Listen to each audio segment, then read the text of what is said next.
আজকে আমি করলা দিয়ে কিভাবে মুরগি রান্না করতে হয় এটা আপনাদের সাথে শেয়ার করছি। তো প্রথমে আমি চুলাতে একটা প্যান বসিয়ে দিলাম, পরিমাণ মতো তেল দিয়ে দিছি। এখন আমি পেঁয়াজ কুচি দিয়ে দিলাম। পেঁয়াজটাকে আমি একটু ভেজে নেব।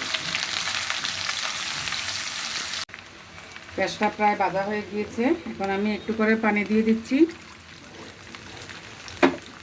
দিয়ে এখানে আমি মশলা নিয়েছি হলুদের গুঁড়া, মরিচের গুঁড়া, ধনিয়ার গুঁড়া, একটু জিরার গুঁড়া আর একটু এলাচির গুঁড়া, এটা আমি দিয়ে দিচ্ছি।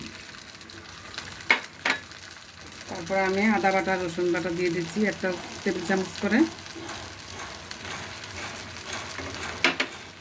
এখানে দিয়ে দিচ্ছি তেজপাতা, দারুচিনি, লবঙ্গ, আর দিয়ে দিচ্ছি পরিমাণ মতো লবণ। এখন আমি এগুলিকে একটু কষিয়ে নেব।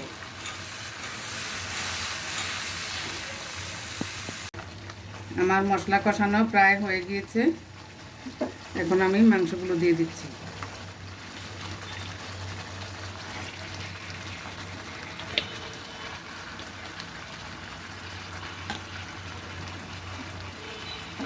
মাংসগুলোকে একটু নেড়ে চেড়ে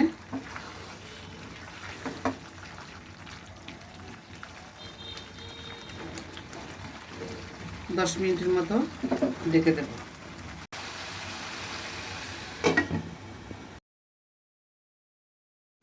দশ মিনিট পর ফিরে এলাম।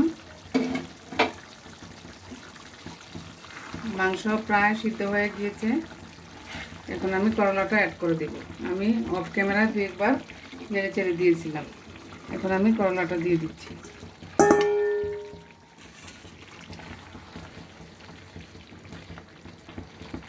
এখন আমি নেড়ে চেড়ে, এটাতে আমি আর পানি দেব না, নেড়ে চেড়ে আবার 10 মিনিটের মতো ঢেকে দিচ্ছি।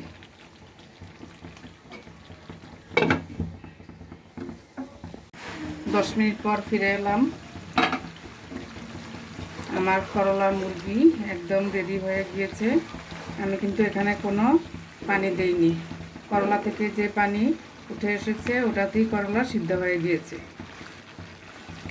আমার রান্নাটি যদি একটু ভালো লেগে থাকে তাহলে আমার চ্যানেলটিকে সাবস্ক্রাইব করে দেবেন আর শেয়ার করে অন্যকে দেখার সুযোগ করে দেবেন।